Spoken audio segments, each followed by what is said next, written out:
you make me break. Hello, ladies and gentlemen. Hour number 2 on 87 Sports Fans Live here on Late Night Sports Radio. And if you are a regular to the program, you know that at this point in the show, we are joined by our friend, partner, and colleague, Jim Saranteas from thefantasygreek.com. Jim, welcome back to the program. Gentlemen, how the heck are you? Oh, my God. So good, buddy. So good. I'm so happy to be back. These couple of weeks, really, it was like nice to just sort of get an opportunity to just rest a little bit, relax a little bit. And but I'm so happy now that we're together again. Mm-hmm. Oh, my God. Got the band back together. We got the band back together. Hugs, everybody. Hugs. Yes. Okay, so we haven't been together for an awful long time. Yeah, it's been a while. And so there's been all kinds of head coachings and GM firings. And the Buffalo Bills announced today that Rex Ryan is their new head coach, and they also signed offensive coordinator Greg Roman from the San Francisco 49ers. How do we all feel about that, kids? I think it's great. Wow,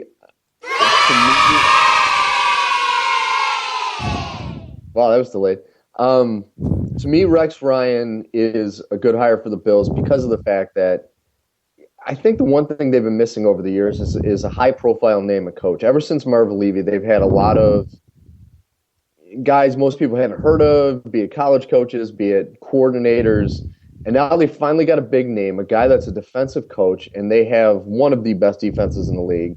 But he also had a lot of success, and honestly, for somebody in the AFC East, for somebody in that division, he knows the Jets very well, regardless of what they do as far as new coaching or whatnot. He's still going to know the players.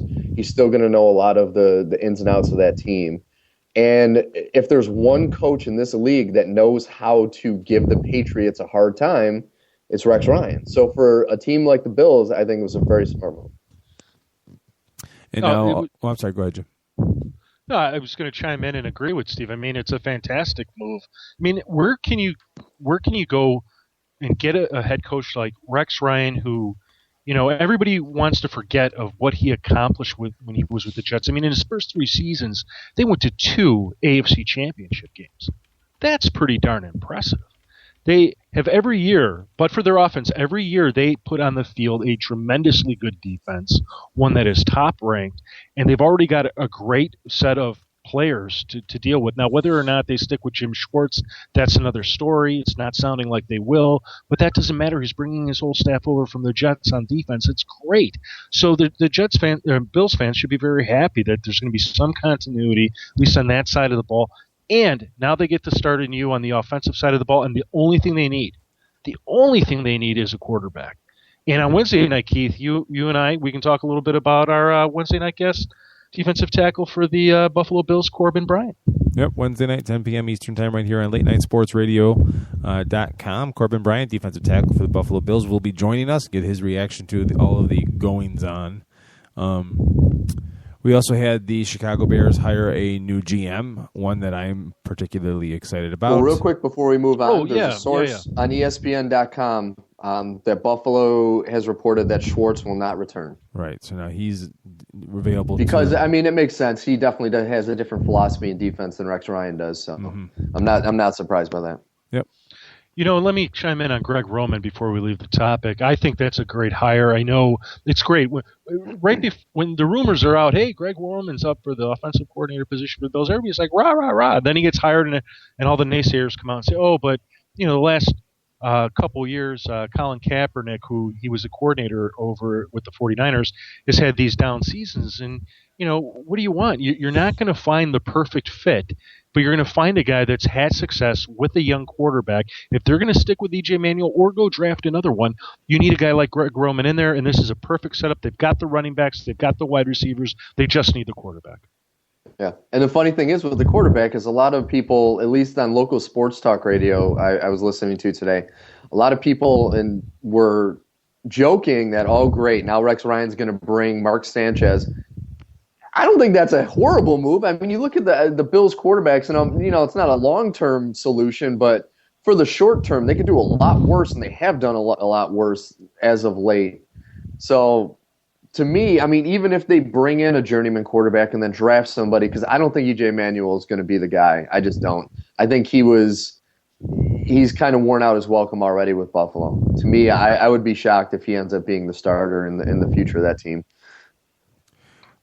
I was a little nervous in the wake of the Doug Marrone separation and then the Bears hiring Ryan Pace from the Saints that somebody had brought up the tie between Pace and Marrone being at the Saints, that maybe he would be a candidate for the Bears. I'm thankful that has not come to fruition, because I'm pretty sure that would pretty much do it for me. But how do we feel about the Bears' new GM? Because I'm excited about it.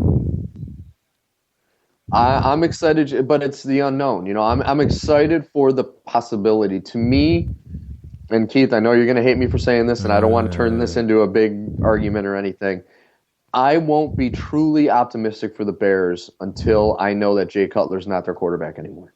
So to me, I'm excited about the new GM. I'm excited about getting a new coach, but I still think they have a glaring problem they need to take care of. And until that happens, I'm still not sold on this team going forward yet. Keith, I'm going to defer to you ultimately, since you did the research and you wrote the article on this on the fantasygreek.com. As to what we're supposed to make out of the new GM for the Bears. But the reality is he comes, his pedigree is really good. He comes from the Saints. It's a team that was in transition when he first joined. So he's gotten to see, the comings and goings of some really good and really bad players, the comings and goings of some really good coaches and a couple of bad ones. And, the sky's the limit with this young man. So I'm interested in that. I'm interested to see what movie he's going to make, because right now, John Fox is available. Former coach today became the former coach of the Broncos, and I think he has got to be the number one candidate for the Bears to lock up and sign up. I just don't know, because now there's been rumors today about Todd Bowles going to the Atlanta Falcons. Go ahead. Sorry. No, and the Bears are apparently not pursuing a second interview with him. So, what are we leaning towards John Fox? Are the tea leaves? Schefter reported that Fox refused an interview with, or declined an interview with the Jets. So why would he do that if he didn't have something already lined up? So, are there all the tea leaves pointing towards John Fox in Chicago? Would anybody be opposed to John Fox and Jim Schwartz running the defense on that team? That would be fantastic. Oh my God, that would be great. That'd be amazing. As much as I think Jim Schwartz is a tool of a personality, he runs a hell of a defense. That's an awful thing to say, Keith. It's an opinion. I have an opinion. I'm entitled to my opinion. All right. I read facial expressions and mannerisms all the time, and I think off the field I would probably want to smack him across the face. But on the field, go ahead, run my defense. If you're going to run it like Buffalo and what you did in Detroit, go ahead, please do that. Well, and the one coaching position that over the years had the majority of them you could throw into that seems like a tool was defensive coordinators. I mean, one of the biggest tools in history, per a lot of people's opinions, was Buddy Ryan. Yeah. And what he did with the Bears and Arizona and Philadelphia and I want to say Houston / Tennessee, he was phenomenal, but a lot of people said he was a douche. So to me, honestly, having that cocky attitude. Who are you guys talking about? Who is calling this man a douche? I am. All I hear is, okay, but you didn't know him. You haven't talked to him. You haven't sat down. Nope. Players that have played for him say nice things about him. Okay. I'm just telling you. I think the other side of the story needs to be heard. That's all I'm throwing out there. Oh, I'm not saying Jim Schwartz is a douche. I'm saying if he is, I think that's one coaching position where being one might actually be a benefit. Seriously. Having that chip on your shoulder and being cocky and being douchey helps with a situation like a defensive coordinator. I just think that he, regardless of how his personality is, he's a great defensive coach. Yeah. I would love. Oh my God, him and John Fox would be. I don't even want to think about it. It's making me too giddy. Now another guy that would be up, I think, for the position is Mike Shanahan, and I raise his name because I think the way the Bears want to go is they want a veteran coach. I think having a young general manager and a young head coach that is potentially, not necessarily, but potentially could become a disaster. And I think you're going to want one of the two to be a veteran guy, and either way. And if it's Shanahan, obviously he's going to bring in his own people, and certainly I think Jim Schwartz would be a great candidate. Yeah, I would like. And Shanahan also, the thing that would excite me about him is a lot of people say that as of right now it could be a package deal, him and his son, which I have no problem with Kyle Shanahan being the offensive coordinator. No, and you got Shanahan's already familiar with Cutler, and I know you don't want to hear this, Steve, but regardless of whether Cutler is capable of playing good football again or not, the price to cut him or trade him is too much and too punitive. He's going to be the quarterback next year. And that is the only reason why I am hoping it's Shanahan, because of the fact that he knows how to work with that douchebag. And that one I'm sticking to. I don't care. Yeah, he didn't have anything. He didn't have anything. He didn't do anything on the field to justify anybody supporting him. I'm just saying that there's just no clear-cut better option right now. Oh yeah, no, that contract that he was signed to was one of the worst moves I could ever imagine. Blame Emery. Don't blame Cutler. Oh, yeah. No, Emery's an idiot. I'm glad he's gone. Yeah. So, that now going forward, trying to think what else happened in our time away here, kids. We had all the playoff games. We had now Peyton Manning looking miserable last night in the Colts 24-13 win. And now it comes out today that he played with a torn quad, and it's just kind of – it seems kind of cheap to me. You know what I mean? To announce the injury after the game. Go ahead, Jim.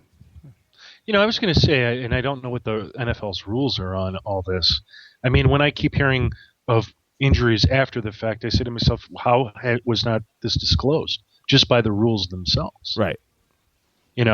So I question the veracity of the report to begin with, because quite frankly, he didn't look like he didn't look like he tore anything. If he tore something, more than likely he would not be playing football. Well, The big story to me out of that game, when I did my game preview for the Colts-Broncos game, one of the things that struck me was the Broncos' offensive struggles in terms of their passing game, and specifically Peyton Manning's struggles, were